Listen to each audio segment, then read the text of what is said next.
नमस्कार. तर भोगीच्या सर्वांना खूप खूप शुभेच्छा. शॉप आवरल्यानंतर थोडं मी माझं तिथे शूट घेतलेलं आहे आणि सकाळी मला करायचा होता उत्तप्पा रव्याचा आणि तो झालाच नाही. काय मला समजलंच नाही. जो मी लोखंडी नवीन तवा घेतला होता ना, त्यामध्ये मी करत होते, पण तो इतका चिकटून बसलेला की काय सांगूच शकले नाही. तर म्हटलं राहू दे, जुना तवा घेऊन आपलं करूया. तर त्यामध्ये देखील झालं नाही. मला असं वाटलं की दोन्ही तवे खराब झालेत का माझं करायला चुकलंय, मला समजलं नाही. जो काही मोडका तोडका उत्तप्पा झालेला तो धन्वीतला थोडा दिला आणि मी खाल्ला. तर म्हटलं पटपट आवरून घेऊया, कारण की मला कटिंग करायला जायचं होतं. धन्वीचे केस खूप वाढलेले. कपडे भिजत घातली आणि स्वयंपाकाच्या तयारीला लागले, कारण की नेमकं कटिंगला गेलं की धन्वीला तिथं भूक लागते आणि माझा हा खूप वेळचा अनुभव आहे. कटिंगला घेऊन गेलं की याला नेमकी तिथं भूक लागते, कंटाळा येतो. म्हणून म्हणलं ह्याला आधी खायला घालूनच जाऊया आणि आपण देखील खाऊन घेऊया. त्यासाठी मी इथं पावट्याची पातळ भाजी केली.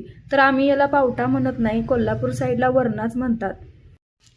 बरेच माझे असे सबस्क्रायबर आहेत की जे मला म्हणतात की तू व्हिडिओ का टाकत नाहीस. मी म्हटलं अरे मी तर व्हिडिओ रोज टाकते. तर त्यांना मी हे सांगितलं की जे बेल आयकॉन आहे ना ते त्यांनी क्लिकच केलेलं नसते आणि त्यावरचं ऑल ऑप्शन हा त्यांनी केलेलाच नाही, त्यामुळे त्यांना माझे व्हिडिओ दिसतच नाहीत. तर असं करू नका. सबस्क्राईबच्या बाजूला जी बेल आयकॉन आहे ती दाबा आणि त्याच्यानंतर ऑल हा ऑप्शन दाबा, तर तुम्हाला माझे व्हिडिओ दिसत जातील.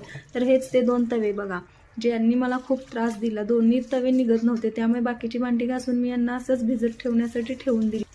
केस कटिंग हा मुलांचा आवडता विषय आहे. धन्वीच्या चेहऱ्यावरती जाताना जो आनंद होता तो परत येताना अजिबात नव्हता, कारण की तिथे खूप वेळ गेला होता आणि हा कंटाळा होता.